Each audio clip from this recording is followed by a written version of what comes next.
hei với nào em lang à và ni thing pui xem đó nè hei heng đi cần thi với mấy thing dày anh nè cái gì ngã trên rồi là tổ bốc à thì chuan hei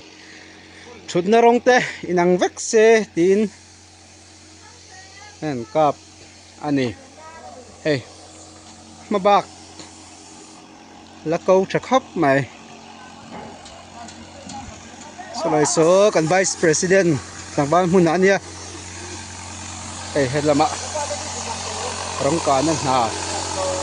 mình cho cái gì phụ cấp pan mystery phụ cấp pan hey helper cái đâu mấy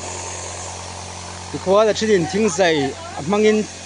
tên lẩu xiêm bốc khu lại khoan welcome to Lei Lak thì xin một tuổi chuyện anh lâu buổi vui bốc à với meu office cái hànhสิ่งสาวđây nè cái mà cái phát tu te hi em chỉ pin hết lang lâu buổi lúc à bên chú ar sa so chiar kan e do na ni abani ha to em pela ne kan nula hi ai ni daro ina lo mo